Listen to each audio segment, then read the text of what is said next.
Zac, thank you so much for being here today and letting us talk to you. My pleasure. Thanks for Yeah, inviting me. of course. Let's just get right into it. So you are you're just a multi-instrumentalist. You do so many things within the musical spectrum. Um, and how did your musical journey begin? And actually, could you maybe tell us a little bit about your time at Berkeley? Because I know that's where you went for your hmm undergrad, I believe. Yes. Yeah, sure. So from a young age, my dad has always, he's not, neither of my parents are musicians, but my dad's a huge jazz fan. So he had a collection of probably 1,500 vinyl albums that were constantly on, and jazz was just always playing in my household. And so by the time I got to fourth grade, when most people start in band class, they get to pick an instrument to start on. I picked saxophone, and it just came very naturally to me. Especially like the jazz. If you think of jazz as a language and different musics as different as their own vocabularies, the vocabulary was already there. It was just figuring out how to make this instrument do it. So that's kind of how I got started, and then as I matriculated through middle school, high school, it just became more and more a part of my life, really important part of my life, and um, I decided to go to Berkeley to continue my studies. I studied film scoring and jazz composition there. But even when you're a composition major, there's a whole bunch of opportunities to play. So for me, it's always been very important that I play, and I write. And Berkeley afforded the opportunity to do that because of they had at that time it was I think 4,200 students, all just a lot of people to jam with. Berkeley was great. It just expanded my horizons, gave me a network. Once I left, really because it's such a huge school with such a long history. Anywhere in the world you go, there's going to be a Berkeley grad somewhere. So you always can reach out to somebody somewhere in the world. And I definitely wouldn't be doing what I'm doing today if it wasn't for Berkeley, especially in regards to video game music. The skills I learned there definitely it would have taken me a lot longer to learn those on my own. Yeah, I mean, actually, could we talk about that aspect of your artistry and of your career? How did you get into video game music? I mean, that's an area that I never even have thought about. So could you talk to us Sure. about that? Yeah. Well, I was always interested in video game music. I remember specifically when I was in ninth grade, I played Final Fantasy X, and I heard an orchestral soundtrack to a video game for the first time, and I thought that was kind of the put the idea in my head that this is different from just like the 8-bit days of Mario and bleeps and bloops. Not that that music isn't great, but there was so much limitation in those days, and now it seemed uh, it was limitless what you could do. Also, the storytelling medium of games is really interesting because as opposed to a film score, which is purely linear, you know exactly when things are going to happen, so you can hit things like that. Um, Video games, you don't know that. It's whatever the player is going to do. So you have to design systems in order to react to when the player is going to go to a certain place or when they do a certain thing. So that can be as simple as a looping soundtrack that just keeps on looping in the background and then changes when you go to a different area. But it can also be as complex as when there's multiple enemies around, you add a layer on top of the base layer, and then once you eliminate those enemies, then you go back to the lower level of tension, which is much more like a film score, kind of following the drama as you go. So that was really interesting to me. So I took some classes at Berkeley. They didn't even have a minor at that point. They just had like maybe 4 or 5 classes about video game music, and I took all of them. And when I graduated Berkeley, about a year later, I went to Japan for the first time, and a friend of a friend was looking for someone to do a computerized big band for a rearrangement of Monster Hunter, and I had pretty good chops for sequencing big bands. We call it sequencing when you make a MIDI version of something. So I already had pretty good chops from that, from some things I'd done at Berkeley and some short films I'd done afterwards. And so I had some demos I sent along, and since I could put saxophones in live, that was kind of the X factor. And I got that gig, and that was my in with Capcom, which is a pretty big company for video games. And from there, it was just connection to connection, and you do a good job on one thing, it leads to the next thing, and from there my career just kind of blossomed. That's incredible. That's so cool. And so, so you say sequencing. So you're doing this all with MIDI instruments then? Everything except for for the instruments that I play. Right. Okay. And for that one, I also had a couple guest musicians. Some of my friends came in and played on it for the things that are really hard to sequence. So like solo violin is still something that sounds pretty bad when you try to sequence it. But like right.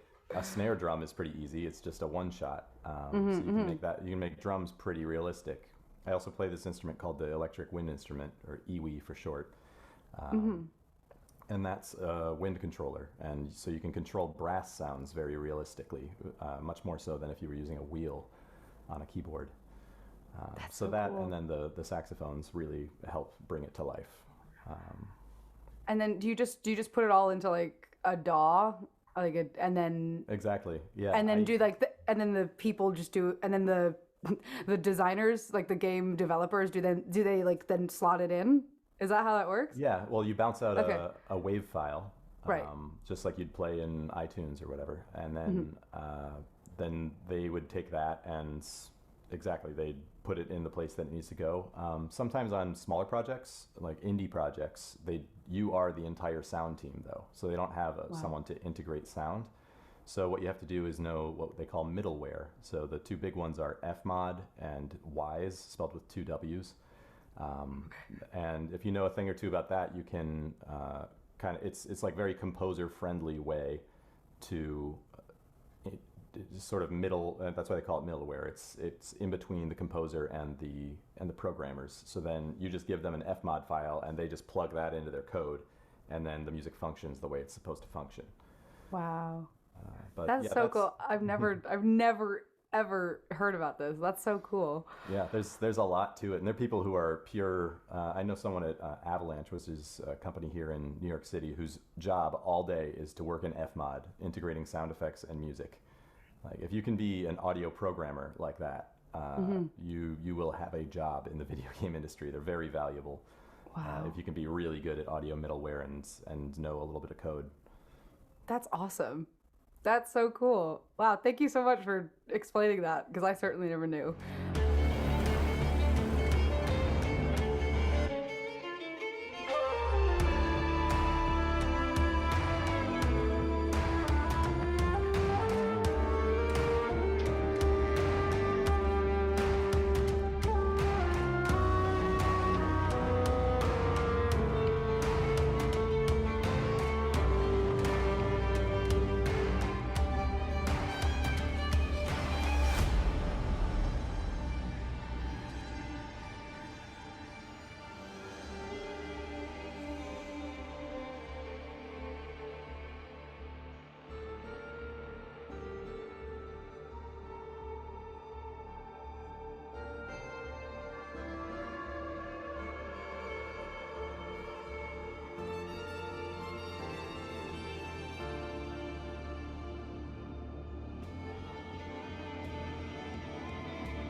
Japan.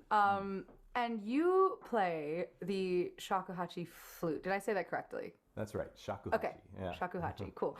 And that is, you are the winner of the 2021 Tribeca New Music Competition, the Division 1. Congratulations. And you performed a piece with the Shakuhachi flute in October at that concert. Can you explain how you kind of got into that instrument and why you, like, what drew you to it, and you know, all of that good stuff. So for my second trip to Japan, this is just becoming an endorsement of everyone should go to Japan. But for my second trip to Japan, I was there with my girlfriend, who's Japanese, now wife, and she just wanted to get rid of me for a few hours so she could do some work. And so she sent me to this big band concert, the Tokyo Big Bands, and they had a shakuhachi player come up and play with the big band, an American named Bruce Hubner. And I had never seen a shakuhachi before. I might have heard of it as like when you're scrolling through the keyboard sounds at like number 140. Like you'll find shakuhachi somewhere up there between the tin whistle and the ocarina. And but that was all I knew about that it existed. But I didn't know about the history. I didn't know what kind of sounds it would make. I didn't know anything. But when I saw it in a jazz context, that just kind of got me thinking that this, like, borrowing this and putting it in jazz, like there's so much room for exploration there. And that's what got me started on it, got me interested in it. And I talked to Bruce, and he was awesome. He was my mentor for getting into the shakuhachi. Showed me, he invited me out to his place. I tried to make a sound on it, barely could. He told me which shakuhachi to get first. He introduced me to my teacher in New York. And once I got it, I just started practicing it like a saxophone here in New York. It was shortly after I moved to New York, so I had a bunch of time. I had very few connections or gigs here. So I just practiced it like 6 hours a day for the first 3 months, like a saxophone, just getting my scales. The shakuhachi only has 5 holes, so getting the chromatics, it's not typically played as a chromatic instrument. But that was all I really knew, and so that's what I did with it. And then I learned about all this traditional stuff that was really cool, the history and the traditional repertoire that since has been a really fulfilling part of my artistry. Wow, that's really interesting. That's especially interesting that you learned it like a saxophone. I find that fascinating. Like, and that you were the chromaticism that you were putting into it. That's really cool.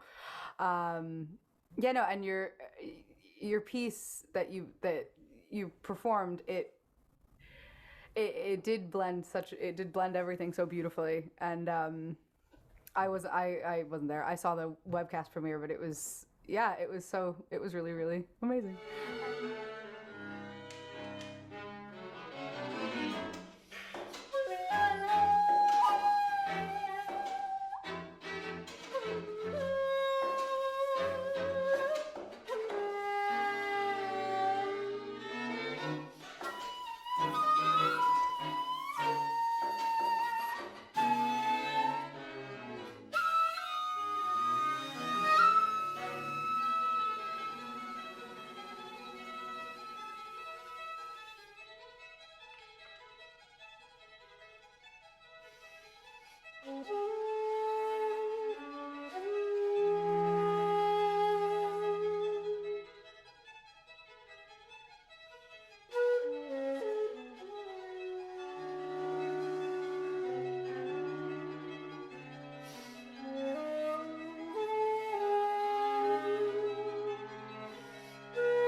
So you compose for video games, and you compose for ensembles, and you compose for yourself. Mm-hmm. So I want to ask, what is your composition style, and does it kind of like, and your process, and does it differ from one type of music or one ensemble to another? Yeah, it definitely does. I'd say the biggest difference is whether it's music for me or music for clients. When you're writing for yourself, you can do whatever you want. And especially if you know it's going to be played by live musicians, then I probably won't. I guess it depends, but like for that string quartet and with Shakuhachi, I didn't bother to put that into a DAW. I just wrote directly into Finale, and I still like to hand sketch things out. It just feels more like I'm composing when I'm doing that. I don't quite have a feather pen, but it still feels nice. But I'll sketch things out on a piano to get just the vertical kind of relationships with the notes often, and a lot of things are melodically based and concept based. So rather,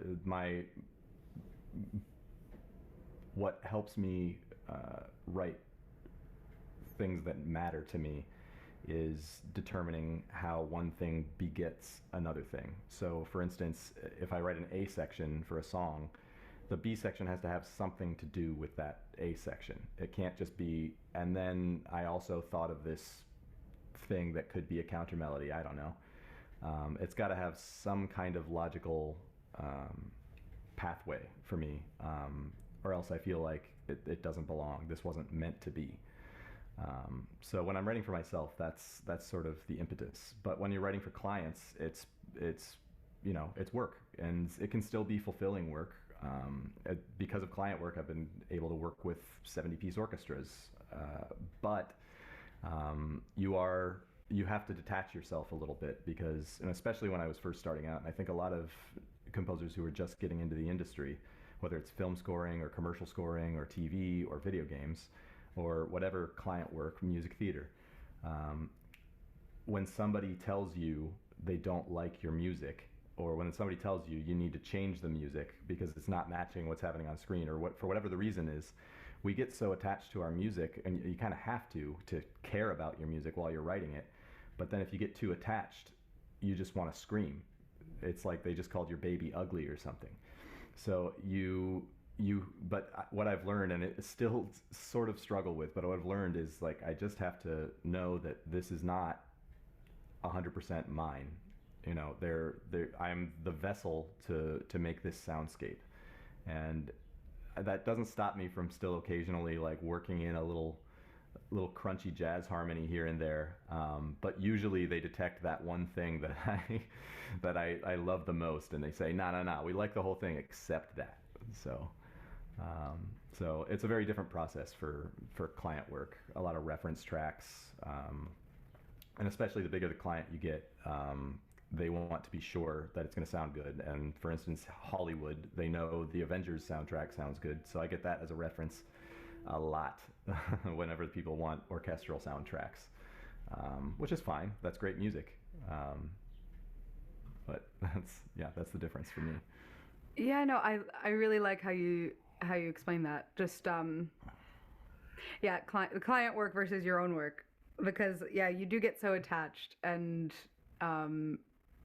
but it is good to be versatile, I suppose. Not versatile, but like you said, know when it's time to know where and how you can keep your flair, but also do what the client is asking. Yeah. I think that's what the difference between a professional and an amateur composer is, really. Mm-hmm. Like, there are plenty of very talented amateur composers, but when it comes to client work, you just have to be okay with you have to do what has to be done to get the job finished. Mm-hmm. And oftentimes that might be doing something that all of your musical instincts are telling you not to do, but that's what the client wants, and your job is above all to please the client. So, right. And in that way, it's like a whole bunch of other services, but you're just using your musical mm-hmm. talents for it. And I would rather be writing music for that to that end than something else where I didn't still love what I was doing. That's great. That's such good advice. So I guess actually I wanted to talk to you about this. So you are the winner of the Young Composer competition. Congratulations. So I think that you are a good person to ask this. What is a piece of advice that you would give to young composers who are just starting out or just out of college and kind of looking for their next steps? What would you say? I'd say there are two things to really consider. And the first is to not be locked into the path that you chose. Or not. It's okay if you haven't figured out which way you want to go with this. There's a lot of things you can do as a composer. I just reeled off a bunch of them in media, but there's also dance composers. There's also sound artists. There's any number of things that you can do these days with your composition. And I never would have known that Shakuhachi was going to be a major focus of my life when I graduated college. But I kind of let that take me where it's taken me. And I'm so glad I did. If I had been locked on to, I'm going to be a video game scoring composer, and that's it, I never would have had the open mind to discover this whole other music that's actually brought me more video game scoring work in the long run. So keeping an open mind and kind of letting your path determine itself. Like still follow those opportunities as they come, still try to make things happen on your own. But if your goal is to be a film scorer and a music theater writer says, hey, I need somebody to do an orchestration for me, do it. See what happens. Maybe music theater is something you never thought you were going to do, for instance. The other thing I'd say is to find your niche. There are already, for another example, if you love Hollywood pictures and you love Hollywood scoring, that's great. Look at the scene there right now. There are a lot of composers who write music that sounds like John Williams. There are a lot of composers who write music that sounds like Hans Zimmer. What is it that you do better than anybody else? What is your niche? What's the thing that people are going to say, I can't get this anywhere else? That's what you want to find. And you don't have to like come up with some unique idea and say, all right, this is going to be my thing. Let it be deterministic. If you find that you're really good at that orchestral style, dive in and find in that orchestral style, what is it you're really good at? But what you don't want to be is a generic. I go to game conferences, or I used to before the pandemic, quite often. And the rookie mistake I see a lot of composers making, myself included when I was first starting, is you want to say to every client, yeah, I can do that. You need orchestral music? Yeah, I can do that. You need jazz? Yeah, I can do that. You need electro funk? Yeah, I can do that. You need hip hop? Yeah, I can do that. And you don't have to be that jack of all trades. If you try to stretch yourself too thin, that person wants the right composer for their game. They don't want an everything person. So if you can define your niche, the gig might not come, you might not get that gig right at that conference, but a couple years later, somebody might remember, oh yeah, this has happened to me multiple times. Somebody might remember, oh yeah, he's the guy who sequences jazz really well. Let's call him. And somebody I met 2 years ago will give me a call, and there you go. So define your niche, and especially when you're in college, use that as the time to find it. Because once you get out in the real world, it's a lot harder to, when you have to pay rent and you have to, there's more pressures than there are in college. That's the time to really find it and sharpen your skill set and define your niche. I love that, because I think, yeah, as young composers and young musicians, we're often told to just, like, you know, be the yes man, and like what you said, say yes to as much as you can, but also have the courage and the self-awareness to kind of reflect and say, can I really do this to the best of my abilities? Is there somebody else who can? And that is really that's the mark, I guess, of a mature artist and of a pro composer, like you said. Well, yeah, and you have to be confident in yourself. Like nobody is going to care about your music more than you do. So you have to be the one to project that confidence and know that if you work at it, you can do it. Yeah. And it's not easy, I'll be honest. Like the first couple of years I was out of school, and the first years I was in New York, I was going back to Boston on the megabus every weekend to play wedding gigs, because that's where all my connections were in Boston, right. And that's the only place I could make the money. And that was not my favorite thing to do.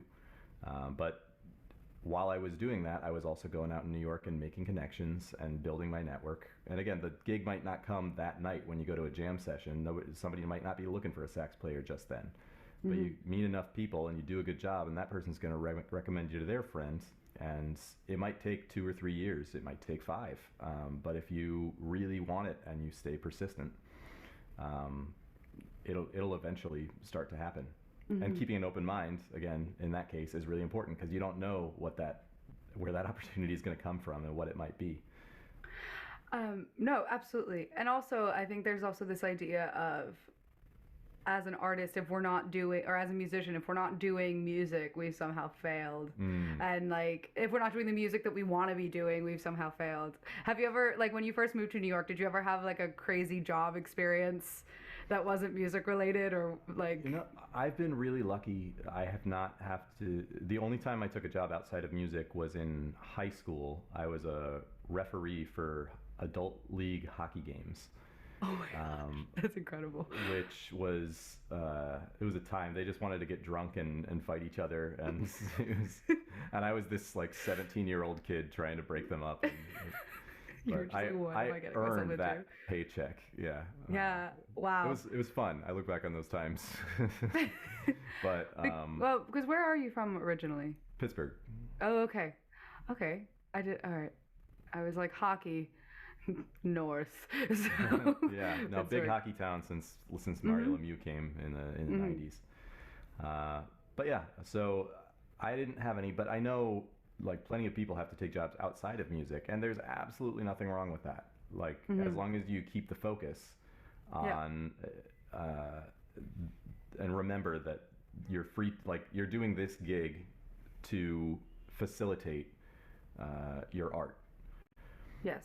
And I mean, I know plenty of people also who've gotten that job to facilitate their art, and then they start realizing, you know what? It's nice having a job and like not having to worry about where my next paycheck is coming from, and they kind of dive in there, and that's fine too, because you know the lifestyle of an artist is not for everyone. No. You don't often know where your next paycheck is coming from. And there's a whole bunch of other considerations that come to light once you get out there. But I will say that the people you meet in this industry are the coolest, and I just couldn't imagine myself doing anything else. I'm so glad that I'm doing music. Yeah. But to each their own. You know, I wouldn't judge anybody for dropping out of music if it wasn't giving you joy anymore. Right, and I think that's the crux of it, because there's, especially in classical music, we often hear that idea of just like the unhappy orchestral musicians. I don't know if you've ever heard of this like trope, but and you could sometimes see it, and it's upsetting. And so, yeah, I think it's just important to find the joy in it. That's a great piece of advice. Yeah, well, music is life, and I mean, they're just so interconnected. Like, if you're a musician or if you're an artist, like, your art is your life.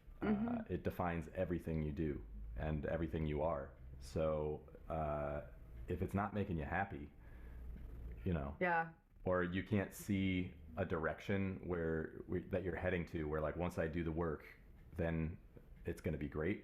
Like if it's just a slog and it's just you've been doing this for 10 years and it doesn't seem like anything's working, and you find something else that makes you happier, I mean, you know, what are we doing this for? Yeah, definitely follow your joy. Yeah. Okay, I know thank you so much for sharing that. I think that's really important to hear, especially from you. Now, I guess going from that, what composers do you look up to and admire? So yeah, who are your, I guess, inspirations, and who do you find inspiration from? And I guess what do you find inspiration from? Yeah. That's a good question as well. You mean in order to write? Like as my own for my own compositions, where do I find the inspiration? Or? Yeah. Well, my favorite composers in the jazz world, composers and players are kind of intertwined because there's so much improvisation involved that you're composing on the fly. You know, we have great jazz composers, of course, Duke Ellington, Billy Strayhorn, Sammy Nestico, more of an arranger, but you know, you could consider any of the great players great composers as well. So for me, I mean, it's always been an inspiration to me. I started in the mainstream jazz school, but what changed everything for me was the Yellow Jackets.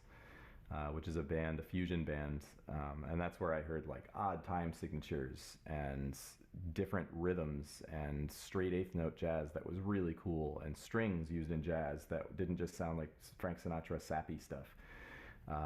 Synths, just all this crazy new stuff I'd never heard before, and they're still an inspiration to me. And they write music collectively, like the four of them all kind of come up with their songs together in a kind of garage band style. But it's still so complex and like rhythmically complex and harmonically complex, and yet the melodies are often, you could sing them like a child could sing them. They're so singable and accessible.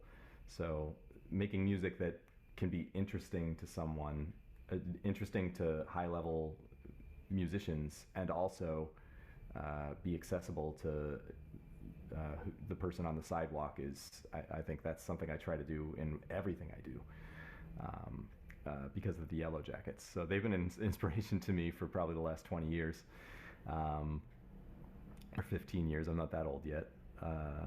But as far as just like composers go, I guess I don't really, that's not really how I listen to music. It's more bands and players that are inspiring to me, and I have a lot of that I'm surrounded by here in New York. So I try to listen to my friends. As far as who specifically, who specifically do you listen to? No problem. So Evan Marion is a really cool bass player now. He's doing a lot of cool things with hexatonics and just the way he organizes his lines. I also think it's really cool the way he plays lines like a bass player. Like I would never think to play lines like him on sax or shakuhachi or anything like that, because I don't play bass. And so I think that's just like, that kind of opens my mind to a different way of phrasing things whenever I listen to him play. Miho Hazama is a great composer. She's kind of at the fore. She's like kind of taken over for Maria Schneider, like filling the next logical, like the next big female jazz large ensemble composer. And she writes for really interesting ensembles also, like a lot of strings, a lot of orchestral stuff in addition to jazz. But I think third stream is the term they like to use for that. And then there's video game composers also, a lot of people out of Japan that I really enjoy. Shoji Meguro, the guy behind this Persona series, is really doing some really interesting things with like really groovy music there. I was always inspired by Nobuo Uematsu and his melodic writing, and he's like Tchaikovsky in video game form, like if Tchaikovsky met Elton John. And then a lot of for the Japanese music, it's more, most of these pieces have been written like 200 years ago. So it's more learning I'm still studying the shakuhachi and that traditional music here 10 years later. But it's just trying to grab all the little details of the phrasing and the way they feel music. It's all so different from how we feel it in the West that it's a constant source of inspiration. Amazing. I'm gonna have links to all those people because we love to hear it and know exactly like what you're listening to. But I love how you said that. I don't really listen to music in that way. That's quite interesting, and I think that you're the first composer who I've talked to who has kind of said, said that. Yeah, I mean, I'm not the kind of person who's gonna like sit down and study scores. Like I did that in college a little bit. Right. For the most part, you gotta hear it. You gotta hear it and experience it, because music is an experience by looking at a page. If you're really trying to figure out like, oh man, I cannot figure out that texture that he's using there, or man, what is that? If you can't hear the harmony, then looking at it can be helpful. But at this point, it's all about the experience and like more, what is I'm less interested in what is, like, how did you get from that chord to that chord, and more interested in what is the statement the composer is making in this piece. On that end, one other artist I have to mention is Sun Gazer, which is a duo a good friend of mine, Adam Neely, is part of, and then Sean Crowder is the drummer, bassist and drummer, and they add a bunch of electronics. I've played with them on a few tracks, but they are like really at the forefront of figuring out new rhythmic ideas. Like Sean is playing like 22 over 11 or 11. I don't know. Name two crazy odd numbers, and he's playing polyrhythms at the same time. Jeez. So they're really fun to listen to. I'll definitely check them out for sure. So I guess the last thing I have to ask you about is what are your upcoming engagements? Where can we hear you? Where can we hear your music? Yeah, tell us. Yeah. So I always have a bunch of video game scores that I still can't talk about. So, but those come out, usually like a year after I wrote them, and then I find out, and I'm happy about it, and I'll usually share those on my Instagram. But then I did a recording last October, a little EP, where I brought in a great strings player, Jeremy Kittle. It's got jazz quartet plus strings quintet on it. And then there's also, I'm playing iwi on that, and then there's a quintet for jazz ensemble. But that's going to be coming out sometime this year when I finally find the time to finish mixing it. So that's something that I'm excited that'll be coming out very soon. But yeah, different things come out at different times, and I'll be updating my socials to let people know about that. And we will too. We'll have links to everything. Honestly, I'm inspired. Thank you so much for this conversation. Thank you so much for sharing your music and for sharing your insights into all of this. I really appreciate it, and I'm sure everyone watching does as well. So it's my pleasure. I hope people get something valuable out of it.